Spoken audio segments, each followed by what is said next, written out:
अफवाहों का बाजार खत्म, कांग्रेस प्रत्याशी दीपिका पांडे सिंह का नॉमिनेशन वैध करार। स्कूटनी को लेकर गोड्डा जिला के महागामा अनुमंडल कार्यालय में दिन भर गहमा गहमी का माहौल रहा। तरह तरह की अफवाह भी उड़ती रही। भाजपा प्रत्याशी अशोक भगत ने कांग्रेस प्रत्याशी दीपिका पांडे सिंह के नॉमिनेशन पर सवाल करते हुए कहा कि कांग्रेस प्रत्याशी ने अपने नामांकन पत्र में तथ्य को छुपाया है।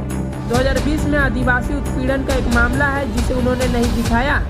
उन्होंने कहा कि उनके साथ पक्षपात हुआ है। इस मामले को लेकर वो अपने अधिवक्ताओं से बात करेगी।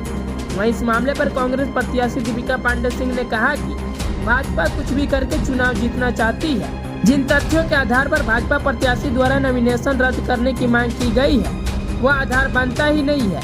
उन्होंने कहा कि भीड़ देखकर भाजपा हताशा में है। ज्ञात हो कि निवासी पदाधिकारी ने दीपिका पांडे सिंह के नॉमिनेशन को वैध करार दिया है।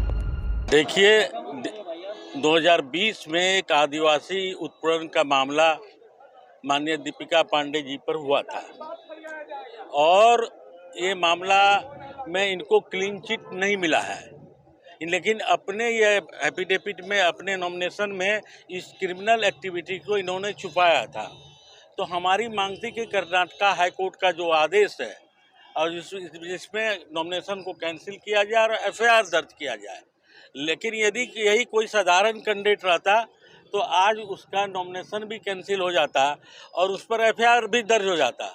लेकिन ये एक सरकार की पार्टी के पदाधिकारी यहाँ बैठे हुए हैं, फैसला इन्होंने उनके पक्ष में दिया है। एफआईआर करने की मेरी बात पर कि एफआईआर तो अभी भी बनता है, बोला इस पर बाद में विचार करेंगे।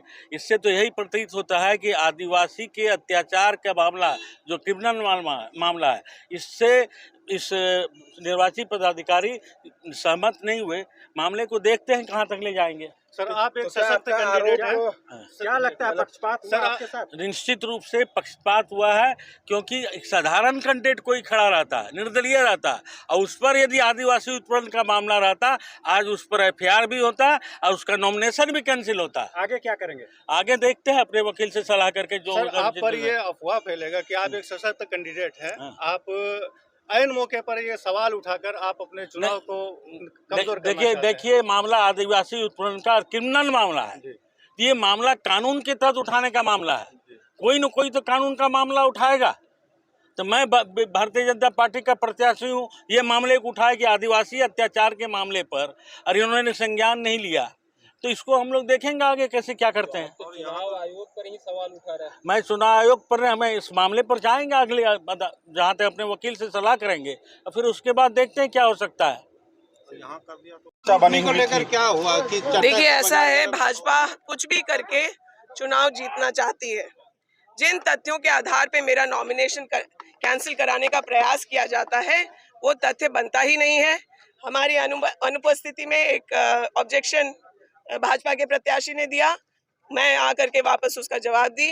अगर कोई भी एफिडेविट में कहीं कोई त्रुटि चूक हो गई है तो ये नॉमिनेशन कैंसिल करने का ग्राउंड नहीं होता है। इसी बात को हमने आरओ के सामने रखा और उसके अनुरूप जो भी कागजात थे सभी को देख करके आरओ ने तय किया है कि हमारा नॉमिनेशन वैलिड है। भाजपा हताशा में है। आप लोगों ने देखा होगा कि हम लोगों का नॉमिनेशन रैली देख करके बहुत परेशानी में थी भाजपा, और सब तरह के तंत्र लगा करके भी अशोक भगत जी अपने नॉमिनेशन में उस प्रकार से लोगों को इकट्ठा नहीं कर पाए जिस प्रकार से उत्साह में हमारे नॉमिनेशन में आए थे। तो ये हताशा का स्वरूप है।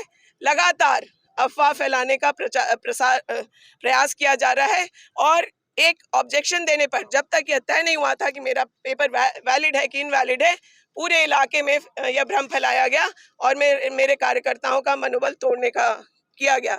मैं अपने कार्यकर्ताओं को आपके माध्यम से कहना चाहती हूँ कि ये लड़ाई हमें मिल करके लड़नी है और मैं आपको वादा करती हूँ कि ये लड़ाई मैं जरूर आप लोगों के साथ मिल करके जीत जाऊंगी।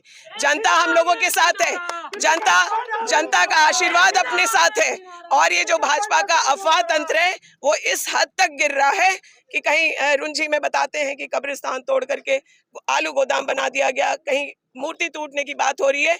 इन सब चीजों पर अफवाह फैलाने का तंत्र किसका है ये सभी लोग जानते हैं, मुझे उसके बारे में कहना नहीं है। लेकिन आज जो भाजपा प्रत्याशी के द्वारा किया गया वह मुझे लगता है कि एक हार की शुरुआत उनकी यहीं से हो गई।